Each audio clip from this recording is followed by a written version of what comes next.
Okay, so Donnie going to talk about possible use case of ZeroNet. Hello everyone, my name is Daniel Roca and I will talk about the application that is, I think, is a good use case for a platform, decentralized platform like ZeroNet to build it on top of it. This is a single page application, but to just put it in a context, I don't know if where you live in your country, do you have like condominium buildings where different people own the different flats in the building, and but they have to come together once in a while to decide on what to spend money. Should we renovate the building? Should we not renovate the building this year? So they have a common budget, and they have to live together. So they have problems that they have to solve together. They have to create their own rules. So it's basically a community that has to decide on things, and has financial pool that has to decide on how to spend. I was told that every country has this, but Hungary has many such buildings where owners live together. And if anyone lives in Hungary and lives in such a building, he can tell you amazing stories, some crazy stories. Every year there is an owners meeting, usually set up at a time, maybe summertime, Friday, 6 p.m.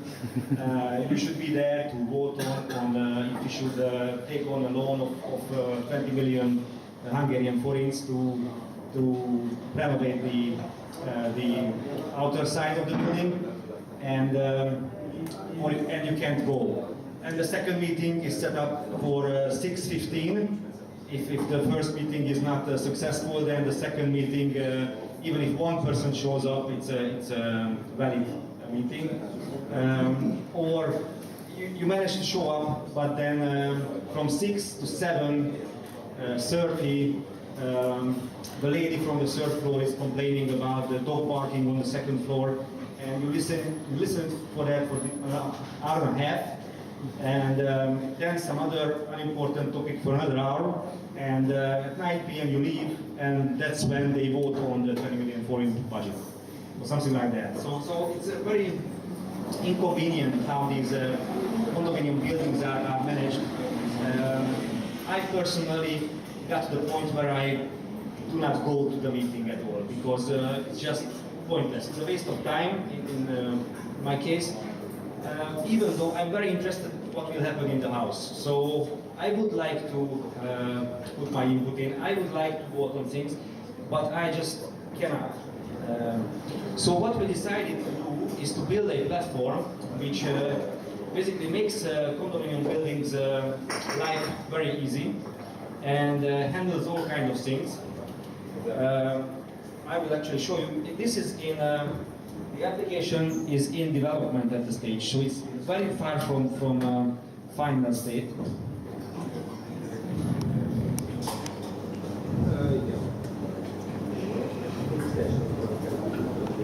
It's in a temporary server at the moment.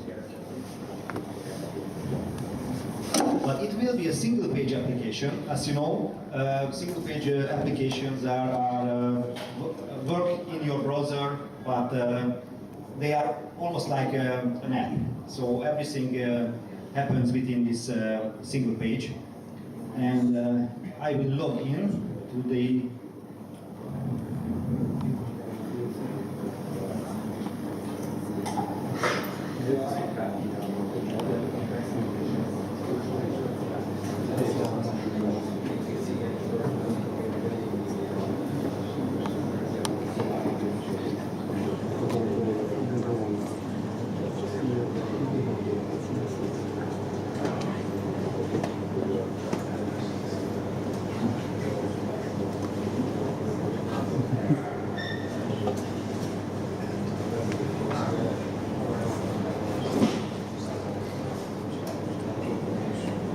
So I'm in the building. This is a building that a condominium decided to create its own site.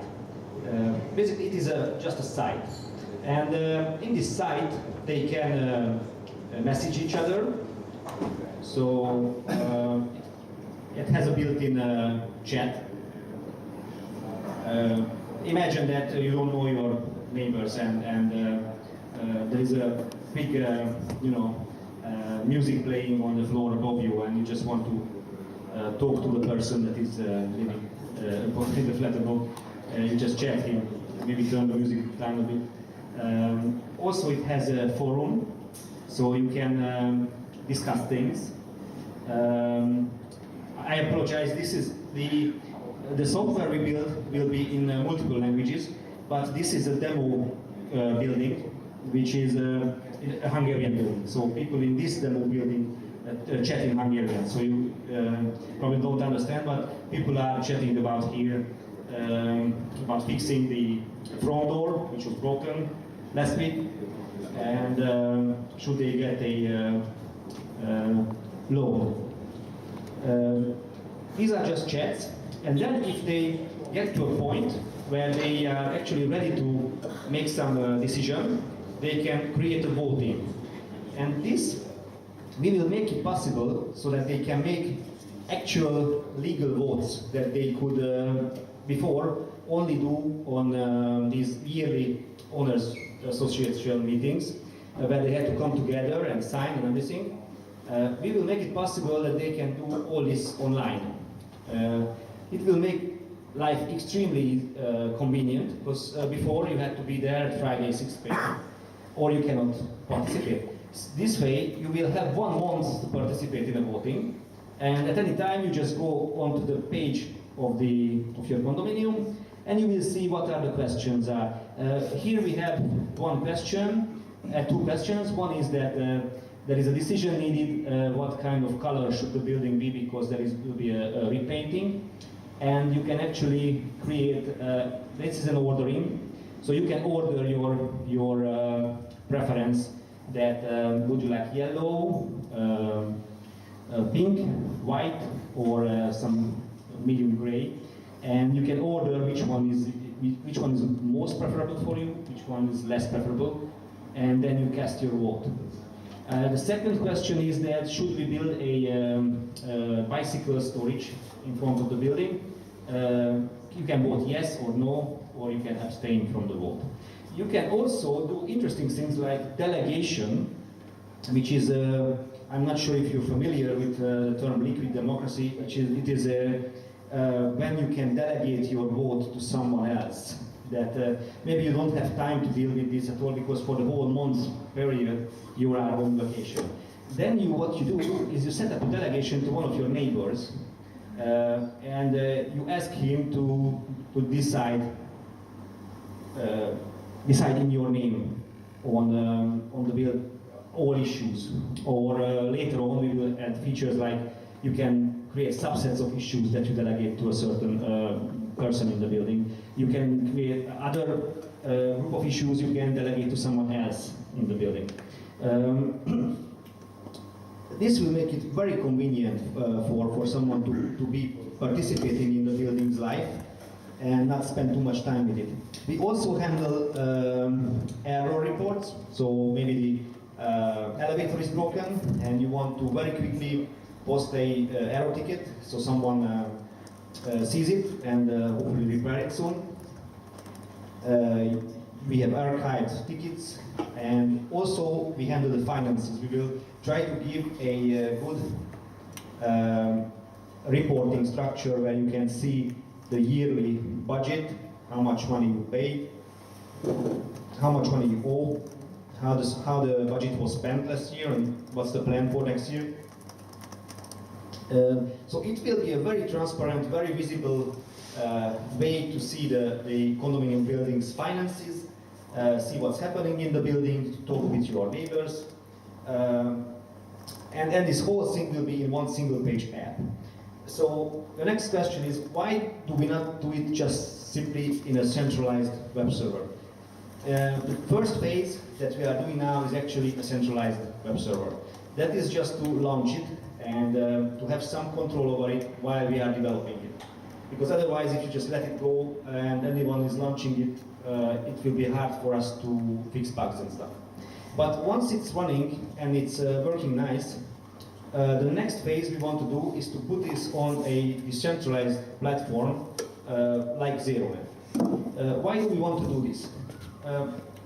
We want to do this because we think this kind of data that store buildings' financial data, I think these are very sensitive data. And we would not, if it was my building, I would not want to trust any cloud provider to store how much money I have. I don't know about you. Would you use a Google service to store would you use a Google Sheet to store all your money issues, or your personal accounting? Some people surely would do, but I think it's very, very sensitive data. And also, actually, we like to have, we like to see self-sustaining communities in general. And the fact that the whole infrastructure can be run by yourself. Actually, people living in this building can launch the site. For example, if it is a ZeroNet, if this app is built on top of ZeroNet, then people who are living in the condominium building can actually host the site for the other neighbors. And the more of them do, the better service they will get. And also, not just the financial data that is very sensitive, but we are talking about voting data. So it's people's preferences. It's not a coincidence that votings are often anonymous, because your preferences, what you vote on, is also very sensitive data. And I'm not even mentioning here the private communication between people, because it seems like people already gave up on that. They use Facebook and everything, where all their chats are monitored and filtered and restricted.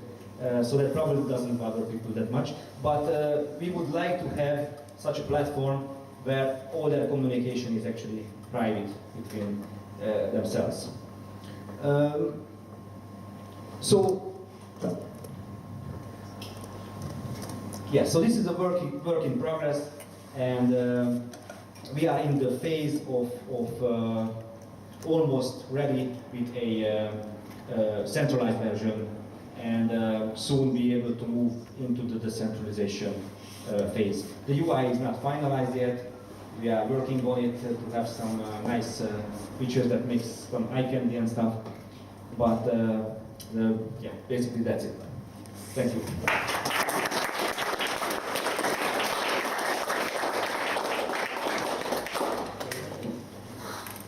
Okay, thank you. And the next speaker is going to come up.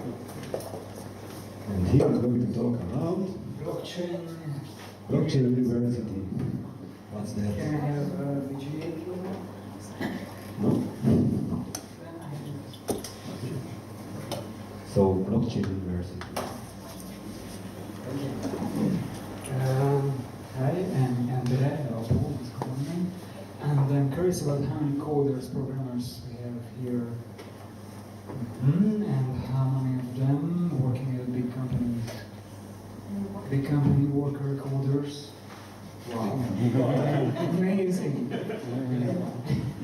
Out. So we know a lot of good coders working in big companies, spending their time for, we can say now, for nothing. And they have really big salary, and they like it because only the salary, and they fit in that socialization group and these kind of things. And they are really great minds, and we really miss them from the blockchain and decentralized and blockchain-less technology field. So this is what I really love to solve it somehow. And even because we have all the coders, programmers, good people who know what is blockchain, and they really want to decentralize everything around them, they're already working on some kind of projects. And even I have an amazingly great project, but I didn't find anyone around me who understands what is blockchain, can think without the pyramid, and have time and energy and focus to work on great things. So I was talking about this amazing technologies about to all in my surroundings, and everyone was really excited, but when we needed to start work, there was no motivation for them to do it, because they are really comfortable at their at their workplace. And a lot of blockchain technology are using really great incentivization system. So you do something, you earn cryptocurrencies, and the price of the cryptocurrencies go up, or you can use for great resources. So many people really love to earn cryptocurrencies today, and this is growing. So we are at the beginning. And this is what I really want to use in the education system, to incentivize people to learn from professionals and create amazing projects and products and services for the society, and the society decide what have value, and this value is converted to cryptocurrencies and going back to the Padawan, the mentee, who is learning and creating the great stuff when he's learning, and he can share this amount with his mentor, her mentor. So I'm talking about the mentor network all the time, because the current education system is, I really don't like it.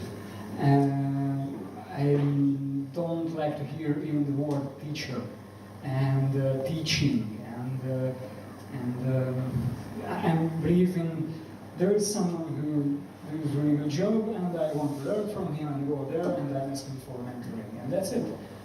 I can connect with the professionals, we can work together, I can ask anytime, but today it's really hard for professionals to be able to share their knowledge with others, because even they work hard on something, even they have no perfect communication platforms to share documentations, to share screens. Today, a lot of people for this case, they are using Skype and this kind of crazy platforms, even Zoom.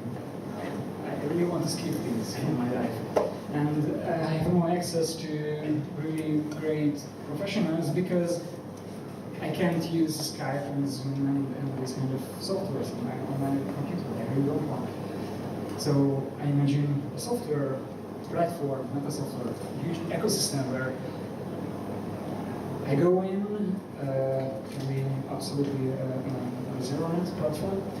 I go in a decentralized platform, and I can connect with those people who I really want in my life around me, and learn and share and create amazing things, what is totally independent from the current political and other strict systems. And using blockchain technology, we can solve the incentivization, and we can solve the decentralized communication between these people, and we can motivate them to create real value, and not to the market, but to society.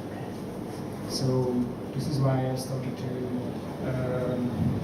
talk with professionals, what is the most efficient way for them to share their knowledge to those people who want to, really love to learn, but they have no access to them because of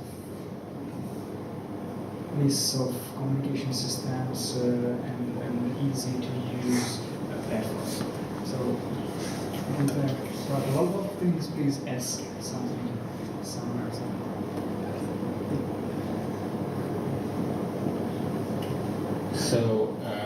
So what you mentioned, how you began your presentation, it's actually a very severe problem. So in the blockchain space, finding qualified programmers is next to impossible, because if you have experience, then you're probably filter rich and we can afford you.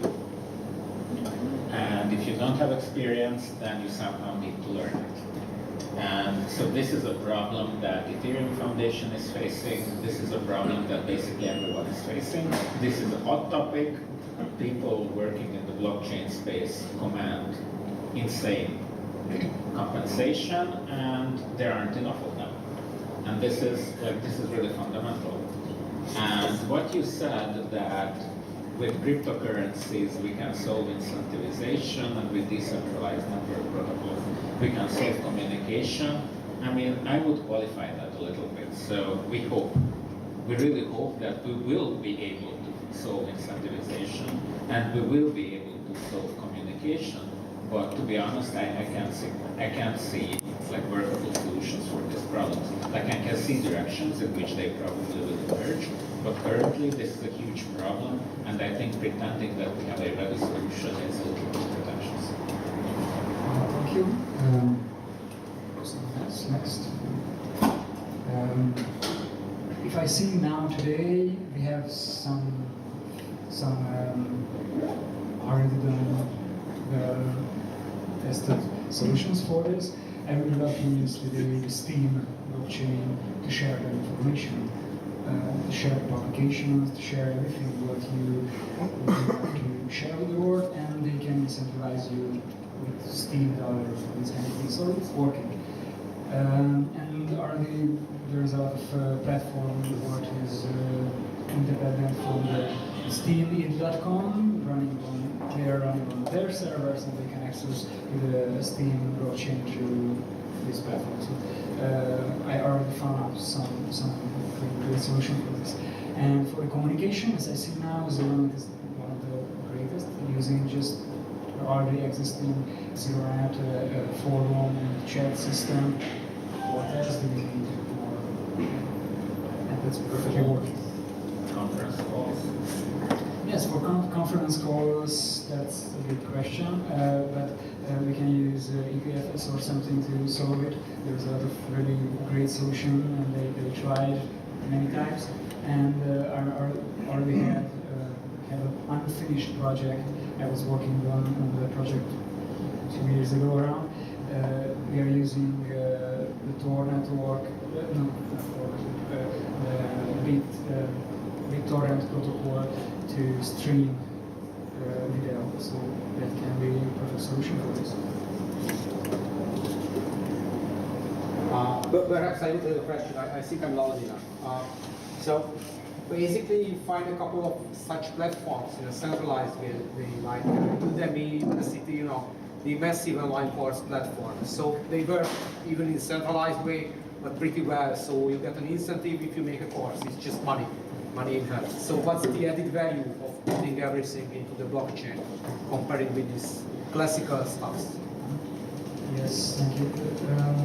I really don't want to depend even on blockchain technology. I want to be able to be totally decentralized, and connecting these kind of technologies together to make it more efficient. And I really love to use Udemy. It's a perfect system, but I can't pay really with those kind of cryptocurrencies or there is no incentivization system, and I can just sit there and watching a movie. This is really something like in classes what we have today. So for me, the perfect, yes, I can say the perfect system where I can learn. I have someone next to me. I can ask from him, her. He's a professional. We are connected. We are close. We know everything about each other. We know our language. We know a language what we can use between us. Because most of the time, the biggest barrier, you don't know what and how to ask. And if you have a mentor, it's really easy to solve this problem with your mentor. And this is why this system is going further than the current education techniques and methods what we have today. Thank you for the presentation. I do have a question because really it's knowledge management. We do have methods for this. Right now what you mentioned is not really scalable. I mean that if there is a knowledge exchange between two parties, it's just one time. Your goal probably to create something that is scalable. If someone mentoring another party, then this knowledge should not be lost. Do you have a solution for this? Yes, as I see now, I want to, so the incentivization coming into the system when someone creates a value to the people, to the nation, to the society, to a group, for a common community. And the community, the people like upvoting on Steam, they are showing to the creator, yes, I really like this, I want to donate for this project, and this is how they gain value in this system. So you need to create something, you need to do something, you need to share something freely for that community, for the group of people who really need these solutions. So I'm not really familiar with how Steam works, but I have noticed one thing that points to the fact that probably its incentive structure is somehow biased, namely that there are usually language-based spin-offs. So for example, there's very little Russian language content on Steam, but there's a network using Steam software called Golos, where almost all the content is Russian. And I think the reason for this is that if you want to use not English but some other language on Steam, you will never be able to get a meaningful compensation. So I think that Steam's incentive structure is very far from perfect. And if it's a problem with language, then it will be probably similarly a problem with like topics of interest and so on. So political views maybe. So Steam seems to be very prone to encourage like people splitting off completely and starting their own system rather than publishing on Steam. Absolutely agree, thank you. And this is a really good point. And this is why I believe libertarian working on this solution as quick as they can, because they have great view on this, and I don't know, they saw this. I believe in them. Yes, and the most problem with the Steam, as I see, the one-way voting. So on Steam I can just press the upvote button and that's it. And I can be everyone from the crowd, I can be even the bot. What I really love to see working, to have multidimensional matrix voting system. So where in the vote, my personality, my social, I don't know how can I translate well, személyes értékképlet, help me to translate this, social value, some kind of social reputation number, what I have, and this is affecting my every vote. Sort of a weighted voting system. Absolutely, a weighted voting system, thank you. And this is what I want to see in this. Or just attach money to the vote, no? Attaching money to the vote. That's just like politics now. Yes. It's called lobbying.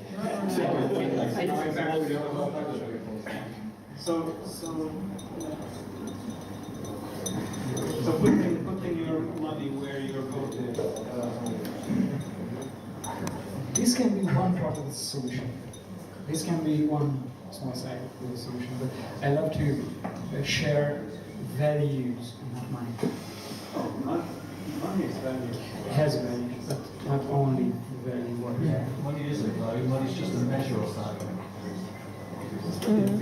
Thank you.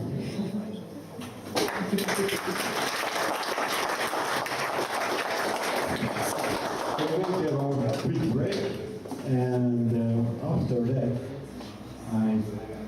try to show how to create a ZeroNet site and how to create a simple peer-to-peer chat on ZeroNet. If you are still interested, then stay. And we can socialize, and feel free to ask questions during this kind of workshop. So see you here in 10 minutes.